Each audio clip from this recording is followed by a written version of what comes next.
नमस्कार पिलामाने। तो आज आम पुणी थे क्लास 8 रो लेसन प्लान फिजिकल साइंस रा एक लेसन को देखा। ये लेसन नंबर 2। ओके ठीक अच्छे। ध्वनि ध्वनि संरक्षण पाई माध्यम आवश्यक जो माध्यम दरकार से आम टॉपिक ठीक अच्छे। आपण मानक सहायक हम से मुझे पढ़ी दूची एवं आपण को लेसन प्लान टी आराम से मिल जाव ठीक अच्छे। प्रथमे जनरल उद्देश्य बा जनरल एम प्रत्येक शिक्षार्थी विज्ञान संबंधी ज्ञान और तथ्य आहरण करेंगे। वैज्ञानिक ज्ञान कौशल को दैनंदिन जीवन में प्रयोग करेंगे। नंबर 3 शिक्षार्थी वैज्ञानिक दृष्टिकोण विकास हम। नंबर 4 विज्ञान शिक्षा प्रति आग्रह सृष्टि करेंगे। विज्ञान संबंधी ज्ञान तथ्य लिखी हम है। एड्स लिखे चक डस्टर कना कलापटा न लिखिकी कलापटा संबंधी सामग्री लिखिले चलो। मीटर स्केल कार्यफर्दय स्केल ओके आमर यहाँ टीएलएम दरकार हम। ज्ञानात्मक बा ज्ञानमूलक ध्वनि संरक्षण पाई आवश्यक करुवा माध्यम कहिबे। बोधात्मक ध्वनि क्यों माध्यम रे गति करे ताहा बुझाइबे। प्रयोगात्मक ध्वनि कठिन पदार्थ रे शीघ्र गति पारे ताहार प्रयोग करिबे ठीक अच्छे। श्रेणी प्रवेश साधारण प्रणाली शिक्षयत्री व शिक्षक निर्धारित समय रे आवश्यक शैक्षिक उपकरण सह साहस्य बदन रे श्रेणी गृह को प्रवेश करेंगे। प्रथम श्रेणी साजसज्जा और शांति श्रृंखला प्रति दृष्टि दे आवश्यक उपकरण गुड़ी को यथानुसार रखी शिक्षादान कार्य को सरस सुंदर और बोधगम्य करने शिक्षक व शिक्षयत्री शिक्षादान को 5टी सोपान विभक्त करेंगे यथा engage explore explain elaborate and evaluate. बुझे 5P मेथड पढ़ुचे ना। अनुश्रुत पद्धति आज शिक्षादान को सरस सुंदर और बोधगम्य करने शिक्षयत्री व शिक्षक संरचनात्मक पाठ योजना प्रणाली 5P मेथड अवलंबन करेंगे है। नंबर 1 एनगेज पूर्व ज्ञान परीक्षा शिक्षयत्री कार्य यह सोपान शिक्षयत्री विद्यार्थी को पूर्व ज्ञान परीक्षा निमंते केतेक प्रश्न पचारि प्रसंग रे उपनीत हेबे। प्रारंभिक प्रश्नावली वस्तुर आग पछ किंबा ऊपर तल गति जो कौन सृष्टि हुए।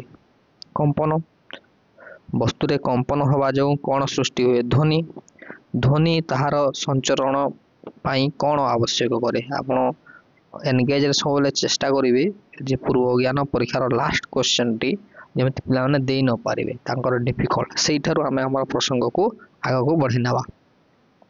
प्रसंग उपनीतिकरण उपरोक्त प्रश्न गुड़िकर सठिक उत्तर पाई सारा पर आज आम ध्वनि संचरण पाई माध्यम आवश्यक विषय आलोचना करने कही शिक्षयत्री व शिक्षक कलापटा स्थित प्रसंग स्थान को पूरण करेंगे। प्रसंग ध्वनि संचरण पाई माध्यम आवश्यक ठीक अच्छे। ध्वनि सब पार्ट एक्सप्लोर रे जीवे।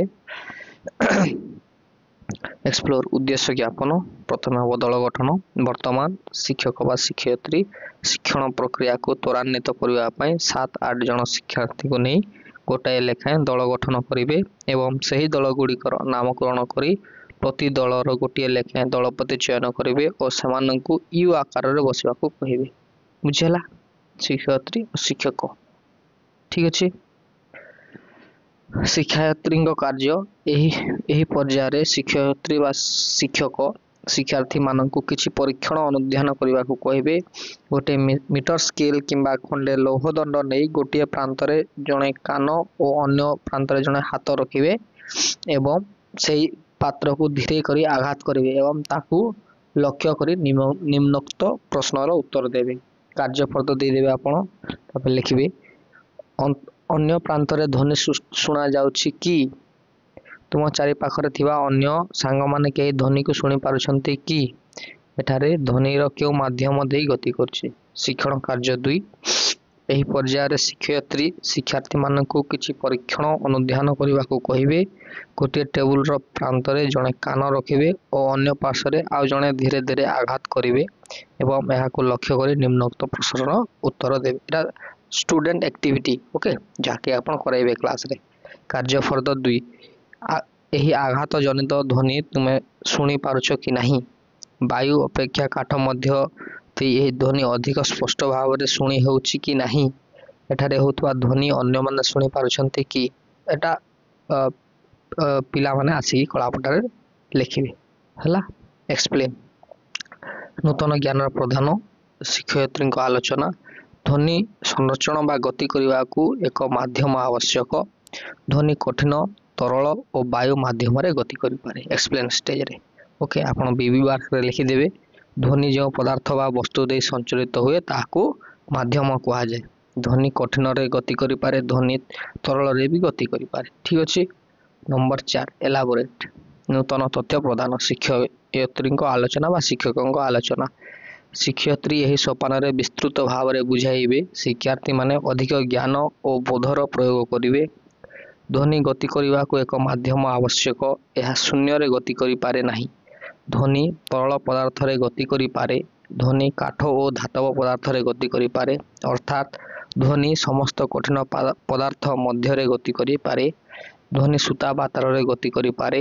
ଧ୍ୱନି କମ୍ପିତ ବସ୍ତୁରୁ ସୃଷ୍ଟି ହୋଇଥାଏ ଏବଂ ଏହା ବିଭିନ୍ନ ଦିଗରେ କୌଣସି ଏକ ମାଧ୍ୟମରେ ଗତି କରିପାରେ। ଆପଣ ବିଭାଗ କରିଦେଇଥିବେ କଠିନ, ତରଳ, ଗ୍ୟାସୀୟ। ଓକେ, ଠିକ୍ ଅଛି। ତାପରେ ଲାଷ୍ଟ ଷ୍ଟେଜ୍ ଇଭାଲୁଏଟ୍, ଲବ୍ଧ ଜ୍ଞାନ ପରୀକ୍ଷା। ଶିକ୍ଷୟିତ୍ରୀଙ୍କ କାର୍ଯ୍ୟ। ଆଜିର ଶିକ୍ଷା ଗ୍ରହଣ ପରେ ଶିକ୍ଷାର୍ଥୀମାନେ କେତେ ଜ୍ଞାନ ଆହରଣ କଲେ ତାହା ଜାଣିବା ପାଇଁ ଶିକ୍ଷୟିତ୍ରୀ ବା ଶିକ୍ଷକ ଲବ୍ଧ ଜ୍ଞାନ ପରିମାପକ ପ୍ରଶ୍ନ ପଚାରିବେ। ପ୍ରଶ୍ନର ଉତ୍ତର ପାଇସାରିବା ପରେ ଶିକ୍ଷୟିତ୍ରୀ ଗୃହ କାର୍ଯ୍ୟ ଦେଇ ସାହାସ୍ୟ ବଦନରେ ଶ୍ରେଣୀ ପ୍ରକୋଷ୍ଠରୁ ବିଦାୟ ନେବେ। ପ୍ରଶ୍ନାବଳୀ। ଧ୍ୱନି ଗତି କରିବାକୁ ଏକ ଡେସ୍କ ଆବଶ୍ୟକ କରେ। ପିଲାମାନେ ଏଟା କହିବେ, ଆପଣ ବିବି ୱାର୍କରେ ଯେଉଁଟା ଲେଖିକି ନେବେ। ଧ୍ୱନି ଡେସ୍କରେ ଗତି କରିପାରେ ନାହିଁ। ଧ୍ୱନି ତରଳରେ ଗତି କରିପାରେ। ଧ୍ୱନି କାହିଁକି କଠିନରେ ଶୀଘ୍ର ଗତି କରିପାରେ। ନମ୍ବର 5 ଧ୍ୱନି ଗତି କରିପାରେ କେବଳ ଗ୍ୟାସରେ, କେବଳ ତରଳରେ, କେବଳ କଠିନରେ, ଶୂନ୍ୟରେ, କଠିନ, ତରଳ ଓ ଗ୍ୟାସରେ। ବୁଝିହେଲା? ଏଇଟା ହେଲା ଆପଣଙ୍କର ଆଜିର ଲେସନ୍ ପ୍ଲାନ୍। ଠିକ୍ ଅଛି, ଆପଣ ଭଲସେ ଦେଖି ନିଅନ୍ତୁ ଆଉ ଏହାକୁ ଲେଖିକି ୟୁଜ୍ କରିବେ।